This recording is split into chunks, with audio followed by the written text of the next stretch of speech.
시청자 여러분 반갑습니다. 11월 16일 토요일 손성대 10분 찌르기 방송을 시작하겠습니다.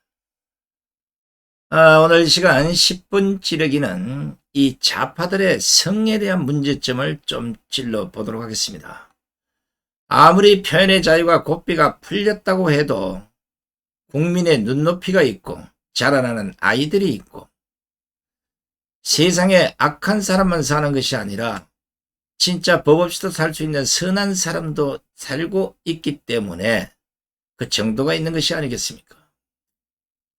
좌파들이야 특정인을 발가벗기고 난잡하게 표현하면 그것을 보고 쾌감을 느낄지는 모르겠지만 그런 것 하나하나가 우리 사회를 좀먹고 있다는 사실을 안다면 제발 정도껏 하라는 겁니다. 얼마 전에 노벨 문학상을 수상한 한강의 이 채식주의자를 놓고 말들이 많습니다. 아직도 그 여지는 계속되고 있습니다.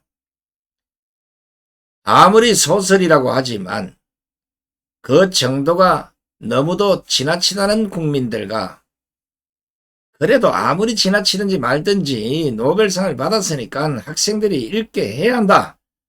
이런 좌파 성향의 사람들을 보면서 대체 우리나라는 이 표현의 자유를 어디까지 이해해야 될지 이 걱정입니다. 저도 당시 이런 문제가 우려가 돼서 글을 썼는데 다행히 우리 우파 신문인 스카이데일리가 2번이나 관련 글을 실어 주었습니다. 요 사진은 제 페이스북에 있는 사진인데 우리 스카이데일리 대표님이 이 사진을 살짝 실어서 좌파들이 보면 약간 열받을 것 같아요. 자, 이렇게 처음에는 제가 너무나 서글픈 노벨 문학상이다 이렇게 했다가 그 다음번에는 역사를 비틀면 안 된다 엄중한 경고를 했습니다. 물론 서너 번 썼는데 나머지 2번은 약간 창작성이 있어서 쉽지 않았다고 봅니다. 논란이 계속해서 정폭이 되자 오죽하면 한강의 작은 아버지라는 한충원 목사가 지난 8일 자신의 SNS에 올린 노벨 문학상 수상 작가 한강에 보내는 삼촌의 편지라는 제목이 그래서 큰 걱정을 했습니다. 여기 조과소설은 타락의 극치다. 아주 장문의 글입니다. 한충원 목사는 이 글에서 노벨 문학상 수상 소식을 듣자 복잡한 감정에 빠졌고 솔직히 말해서 기쁨이 앞서 적잖은 충격과 놀라움과 걱정에 빠졌다는 소감을 밝혔습니다. 한 목사는 또 채식주의에서 묘사된 형부와 처제 간의 관계 등을 언급하면서 상학 논리로 폐륜적인 것이 정당화되면 근친상간이나 수간, 인육을 먹는 행위도 미화될 수 있고 그것은 타락의 극치라고 주장을 했습니다. 삼촌이 이렇게 걱정할 정도라면 더더욱이나 타락의 극치라고 얘기를 한다 그러면 이게 노벨 문학상을 받을 가치가 있는 건지 좌파들은 한번 곰곰이 생각해 보시기 바랍니다. 좌파들이 아주 좋아하는 게 있으면서도 그걸 지키지 않는 것이 한 2가지가 있는데 하나는 인권이고 하나는 표현의 자유입니다. 보통 표현의 자유는 개인 또는 단체가 자유롭게 자신의 견해와 사상을 표출할 수 있는 기본적 권리라고 합니다. 그래서 민주주의는 표현의 자유를 억압하는 일체 검열이나 처벌을 원칙적으로는 금지합니다. 그렇다고 해서 표현의 자유가 기본권이라고는 하지만 무한한 자유가 보장되는 것은 아닙니다. 타인의 인격을 부당하게 모독하거나 타인의 명예를 훼손하는 행위는 법률로서 규제되는 것입니다. 물론 어떤 것이 모독이고 어떤 것이 아닌지에 대해서는 논란은 있겠지만 유독 좌파 진영에서 국민들의 눈높이와 상반된 것들이 많이 쏟아지고 있다는 것은 이것은 표현의 자유보다는 특정인을 조롱하거나 모독하거나 명예를 훼손하는 이 불손한 의도를 갖고 만들고 있다고 보는 것입니다. 그 중에서 대통령에 대한 풍자가 이게 갈 때까지 간 것 같습니다.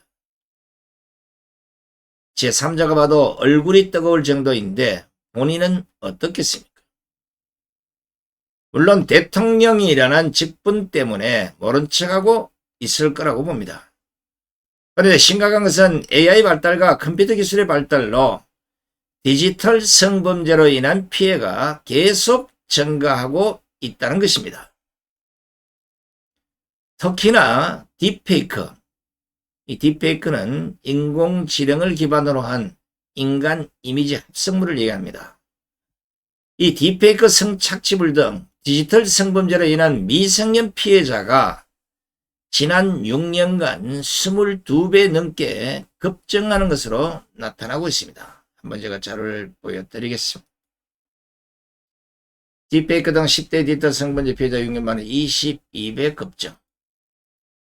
딥페이크 범죄 심각, 피해 학생 900명 넘었다.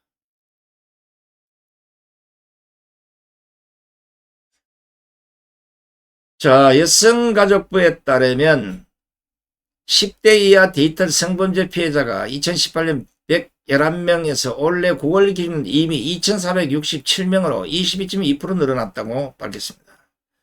같은 기간 전체 연령대 디지털 성범죄 피해자는 1315명에서 932명으로 6.9배 증가한 것과 비교하면 미성년 피해자의 증가세가 훨씬 가파르다는 분석입니다. 이걸 연령대별로 보면 20대 18.4배, 30대 10.7배, 40대 11.0배, 50대 8.5배로 나이가 어릴수록 피해자 증가폭이 컸습니다. 특히 2018년부터 올해 9월까지 전체 디지털 성범죄 피해자는 41,321명으로 이 중에 미성년자가 차지하는 비중이 22.3%, 9,216명으로 나타난 겁니다. 그런데 이게 스스로 자정이 되지는 않을 것으로 보입니다. 이런 상황 속에서 좌파들의 풍자가 계속해서 쏟아지고 있고 그 정도가 갈수록 노골화되고 있기 때문에 성을 접촉하는 이 10대 아이들에게는 어른들도 하는데 우리는 왜 못해? 오히려 그것이 더 큰 피해를 낳고 있다는 것입니다. 시청자들 중에 지난 2016년 당시 민주당의 국회의원이었던 표창원이가 국회에서 박근혜 당시 대통령 나체 풍자를 전시해서 논란이 된 바 있습니다.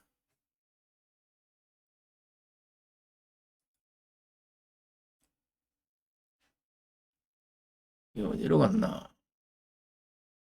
자, 이게 지금 제가 보여드리고 싶어도 아마 너무 나체화를 시켜놔서 혹시나 이미 막 돌아다니기도 합니다만 우리 다 알고 있습니다만은 방송에서 좀 보여주기가 좀 적어서 제가 지워버린 것 같습니다. 이런 피해는 박근혜 대통령만 아니라 윤석열 대통령도 마찬가지입니다. 지난 2022년에 대통령 집무실 인근에 윤석열 대통령을 풍자하는 포스터가 붙었습니다. 이거는 5개 광고물법 위반 혐의로 입건된 하가가 경찰 조사까지 받은 일이 있습니다. 그 풍자 포스터에는 이렇습니다.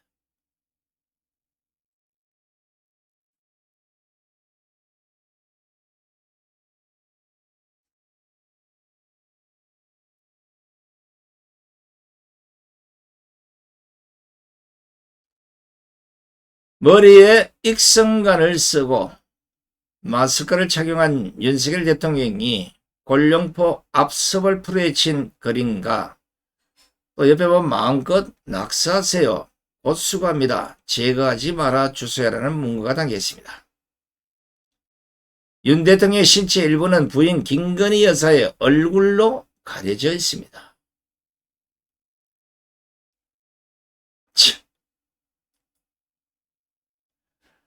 같은 해 5.18 42주년을 기념하는 거리 전시 전에 윤석열 대통령과 더불어 역대 정권을 풍자하는 그림이 걸렸는데 윤 대통령의 이마에 또 손바닥에 왕자를 새기고 위에 옷을 걸치지 않는 이 다소 노골적인 묘사가 등장했던 겁니다.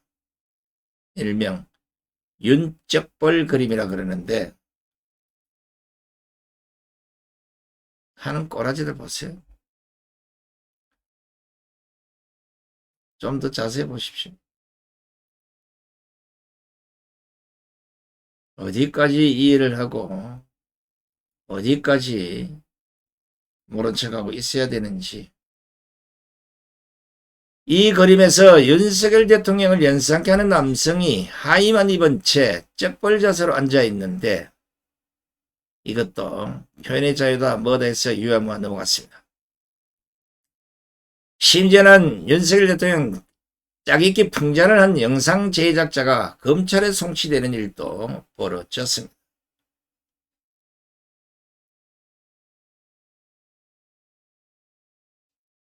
연설을 짜깁기 해서 엉뚱한 내용이 나가도록 하는 아무리 풍자지만 대통령이 대국민 메시지를 내는 것도 연설까지도 이렇게 뒤틀고 조작을 한다. 이 조작 전문가들이에요.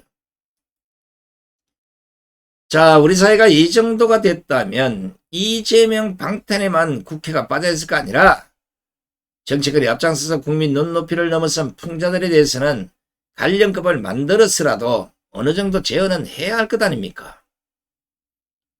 북한 동포들을 깨우겠다고 풍선에다가 달러나 먹을 거를 넣어서 보냈는데 이것도 못 보내게 하는 민주당 국회의원들이 왜 이런 건 그냥 눈을 감고 있는 겁니까? 특히 선거와 관련된 작품들은 아무리 풍자라고 해도 타인의 인격을 부당하게 모독하거나 명예를 훼손하는 행위이므로 사회 정화 차원에서도 법률로서 규제를 해야 하는 것입니다. 무엇보다 표현의 자유 측면에서 성이 너무 외설적이다 보니 딥페이크 성착취물 등 디지털 성범죄로 인한 미성인 피해가 계속 늘어나고 있는데 이 정치권이 언제까지 먼 산을 볼 일은 아니지 않습니까? 민주당을 비롯한 야당은 정신을 차려야 합니다. 특히 민주당 정신을 더 차려야 돼요.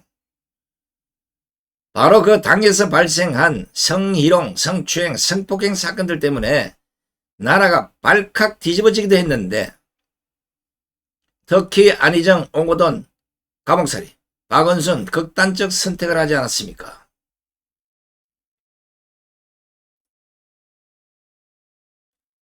그 이후에도 이런 문제가 민주당에서 계속 발생을 했습니다.